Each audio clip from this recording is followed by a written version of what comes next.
essa questão aqui. Pode ficar à vontade. Me elegi presidente, não tinha quem botar na presidência, poucos nomes tinha para botar na presidência, acabei montando o ministério e nós aqui, com pessoas competentes, sem o critério político partidário para botar as pessoas lá, fizemos um ministério que é reconhecido por grande parte da população como um ministério excepcional.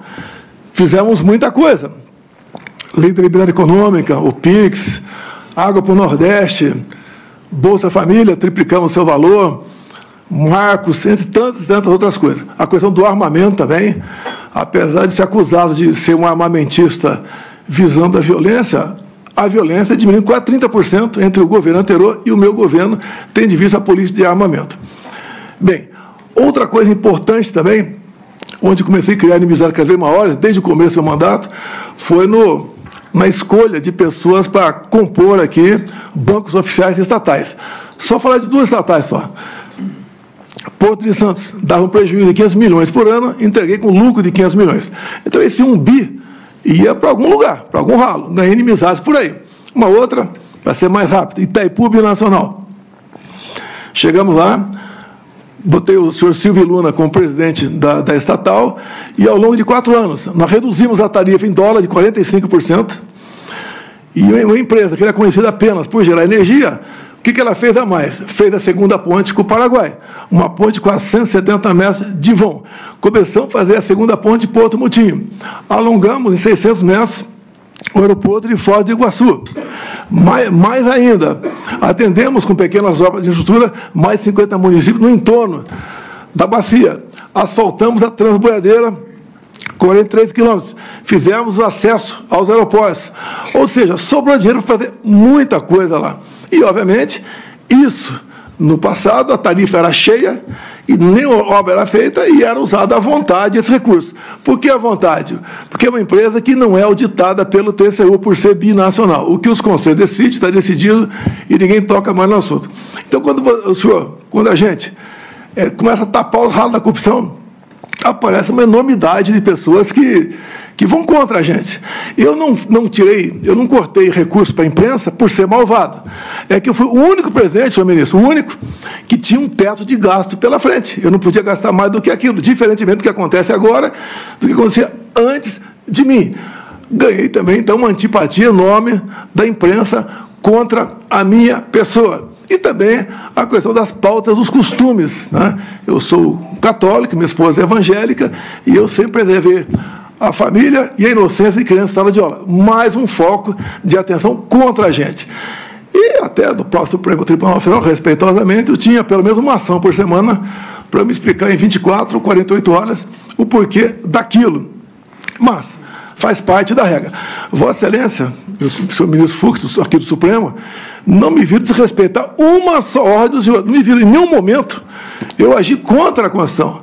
Eu joguei dentro das 4 linhas o tempo todo. Muitas vezes me revoltava, falava palavrão, me revoltava, tá?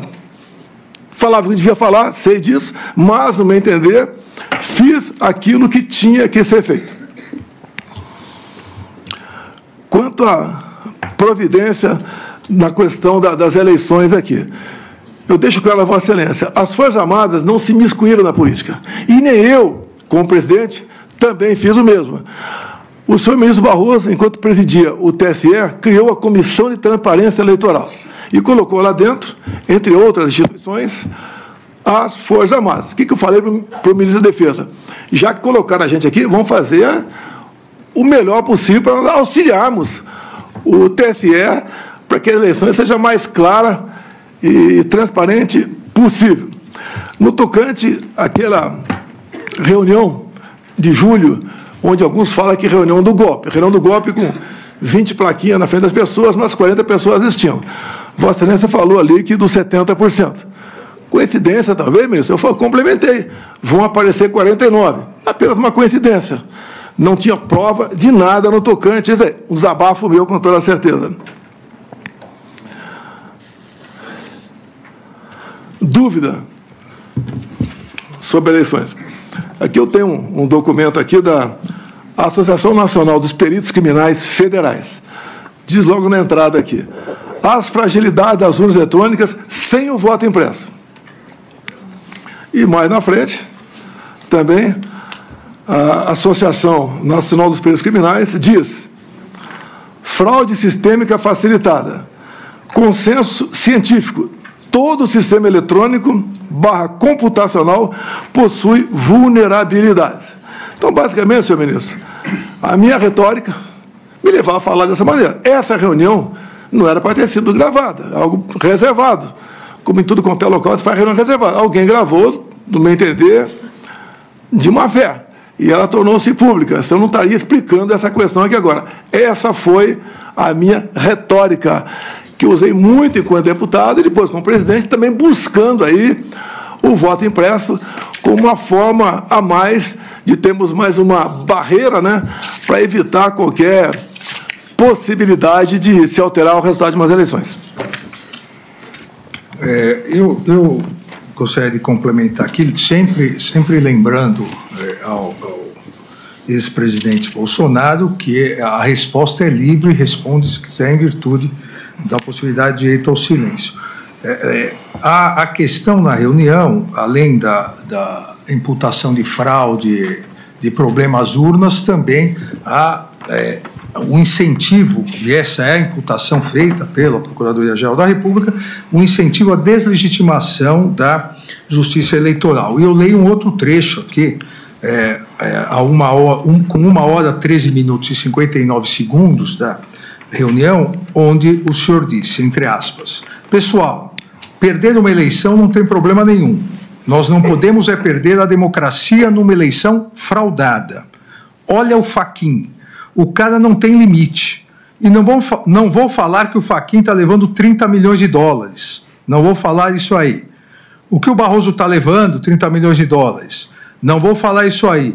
Que o Alexandre de Moraes está levando 50 milhões de dólares. Não vou falar isso aí. Não vou levar para esse lado. Não tenho prova, pô. Mas algo esquisito está acontecendo. Esse cidadão que está aqui é um marxista, advogado do MST. O Alexandre de Moraes, vocês sabem qual é a vida pregressa dele. O Barroso, vocês também sabem.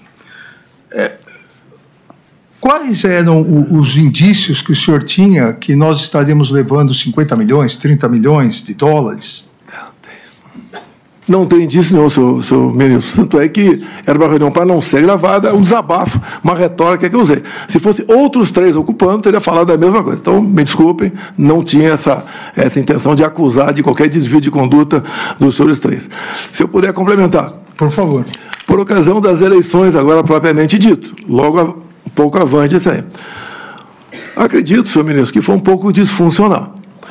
Eu não pude, por exemplo, por decisão do TSE, fazer live do Alvorada. Eu tinha que ir na casa de um conhecido para fazer uma live. Eu não pude, por ocasião do horário eleitoral gratuito, usar as imagens de 7 de setembro, usar as imagens minhas na ONU, usar imagem do outro candidato lá na comunidade do Rio de Janeiro, usando o gorro do CPX. Eu não podia usar imagens do enterro da rainha Elizabeth. Eu não podia, basicamente, fazer nada. Quase tudo era proibido. Houve decisão também que eu não podia baixar o preço do combustível, como se eu fosse baixar na canetada, isso aí. Eu fui acusado de muita coisa, inclusive pedófilo durante esse período. Agora, o outro lado, podia tudo, até me acusar de genocida. Então, tudo isso aconteceu.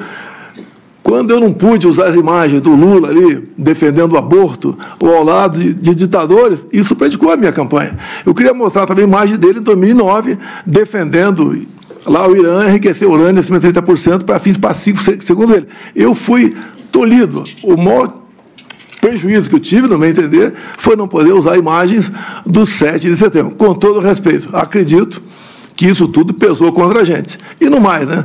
3 resoluções do TSE, que tem que entrar para valer, tem que entrar em vigor de março para trás, do ano das eleições, valeram, inclusive, uma editada entre o primeiro e o segundo turno. As partes de direita, todas derrubadas constantemente em nome da desinformação.